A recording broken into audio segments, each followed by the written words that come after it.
Good morning students. Chapter third हमारा चल रहा है फिज़िकल असेसमेंट, दैहिक मूल्यांकन का। तो बच्चों, जो नैदानिक मूल्यांकन है, पिछले वीडियो में भी हमने समझा था कि थोड़ा सा मैं रिपीट कर दूं कि नैदानिक मूल्यांकन जो है वो नैदानिक मनोवैज्ञानिक और मनोचिकित्सकों द्वारा किए जाने वाली एक ऐसी टेक्निक है जिसमें व्यक्तियों के बारे में तरह तरह की सूचनाएं एकत्रित की जाती हैं और उसके बारे में निर्णय किया जाता है। तो पिछले वीडियोज़ में हमने दैहिक मूल्यांकन की दो टेक्निक्स को हमने समझा था, और न्यूरो मनोवैज्ञानिक मूल्यांकन हमने समझा था और मनोदैहिक मूल्यांकन हमने समझा था। अब जो हमारा थर्ड टॉपिक है दैहिक मूल्यांकन के अंतर्गत, वो है स्कैनिंग टेक्निक, स्कैनिंग प्रविधि। तो बच्चों, अभी जो जितनी भी तकनीकी प्रगति हुई है उसमें असामान्यता का मूल्यांकन मस्तिष्क के विभिन्न अंगों के संरचनात्मक विशेषताओं की इमेज लेकर किया जाता है।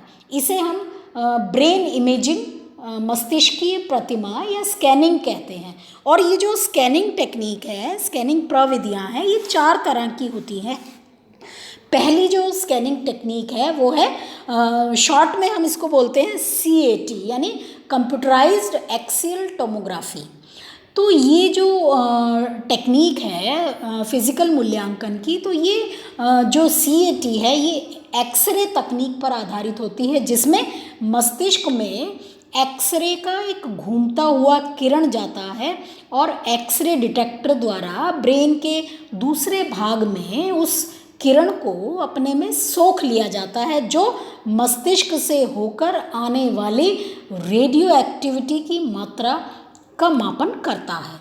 तो रेडियो एक्टिविटी में उत्पन्न होने वाले अंतर से जो ब्रेन टिश्यूज़ हैं उनकी डेंसिटी या घनत्व का पता चलता है, और इन सूचनाओं का कंप्यूटर उनको ग्रहण करता है, जिससे मस्तिष्क के क्रॉस सेक्शन के 2 डायमेंशनल व्यू, द्विआयामी जो चित्रण है, उसका पता चलता है। तो इससे मस्तिष्क में जो ब्लड क्लॉट्स हैं, यानी जो खून हमारा जमा हुआ है या ट्यूमर है या मस्तिष्क के जो बड़े हुए क्षेत्र हैं, वर्धित क्षेत्र हैं, उनके स्थान का पता चल जाता है। और वो जो स्थान का जो हमें पता चलता है उसके आधार पर असामान्यता के बारे में जानकारी प्राप्त होती है, जिससे रोगी के इमोशंस या उसके बिहेवियर जो कि रोगी के इमोशंस को या बिहेवियर को प्रभावित करते हैं। तो ये CAT टेक्निक है, जिसके आधार पर हम फिज़िकल मूल्यांकन के आधार पर हम उसके इमोशंस को, उसके बिहेवियर का पता लगाते हैं, उसकी एबनॉर्मेलिटी का पता लगाते हैं। और बच्चों, दूसरी जो टेक्निक है वो है पॉजिट्रॉन एमिशन टोमोग्राफी, यानी PET scan, positron emission tomography. तो PET स्कैनिंग जो है वो एक दूसरी विधि है जो क्लाइंट के खून में डाली गई रेडियो इसोटॉपिक तत्वों पर निर्भर होता है, रेडियोस्टॉपिक तत्वों पर निर्भर करता है। और इन तत्वों से जो नए पार्टिकल्स या कण उत्पन्न होते हैं उन्हें हम पॉजिट्रॉन कहते हैं। जब पॉजिट्रॉन मस्तिष्क में पहुंचते हैं तो वे स्कैनर द्वारा उत्पन्न इलेक्ट्रॉन्स से ग्रहण कर लिए जाते हैं। यानी पॉजिट्रॉन जब मस्तिष्क में पहुंचता है तो जो स्कैनर होता है उसके द्वारा जो इलेक्ट्रॉन्स उत्पन्न होते हैं वो उनको ग्रहण करता है। तो ऐसे अरबों असंख्यों कण की पहचान होती है, जिसे कंप्यूटर के द्वारा रिकॉर्ड कर लिया जाता है, और जो बाद में मस्तिष्क की जो गति की तस्वीर है उसमें बदल जाते हैं। और इन घूमती हुई तस्वीरों के माध्यम से मस्तिष्क में मैलिग्नेंसी यानी विषाणु, जिससे कि हमें कैंसर की जांच का पता चलता है, मैलिग्नेंसी का पता चलता है। मस्तिष्क में कोई मैलिग्नेंसी है या कोई नॉन मैलिग्नेंट ट्यूमर है, उसकी पहचान जो है इन तस्वीरों के द्वारा की जाती है, तथा स्ट्रोक या अन्य दूसरी तरह के जो घाव हैं, जो इंजरीज हैं, उनसे मस्तिष्क में हुई क्षति का भी पता चल जाता है। तो ये जो पैट है इसके द्वारा मस्तिष्क का घूमते हुए तस्वीर ली जाती है, इसलिए इसके द्वारा मानसिक प्रक्रियाओं को स्थानीकृत करने का एक उत्तम साधन इसको माना जाता है। यानी जो मानसिक प्रक्रियाएं हैं उनके स्थान का हमें ये पॉजिट्रॉन जो टेक्निक है उससे पता चल जाता है। तो बच्चों पैट स्कैनिंग भी जो है वो एबनॉर्मेलिटी या ब्रेन में किसी तरह की कोई एबनॉर्मेलिटी है उसकी जानकारी भी हमें मिलती है। जो थर्ड हमारी टेक्निक है वो है मैग्नेटिक रेजोनेंस इमेजिंग यानी कि MRI। तो बच्चों हम सभी ने सुना है कि कोई हमारे बॉडी में मान लीजिए कहीं कोई दर्द है या किसी पार्ट में और उसके लिए हम ये कहते हैं कि MRI करानी पड़ेगी। तो इसको हम जो इसके फुल फॉर्म है वो है मैग्नेटिक रेजोनेंस इमेजिंग या MRI।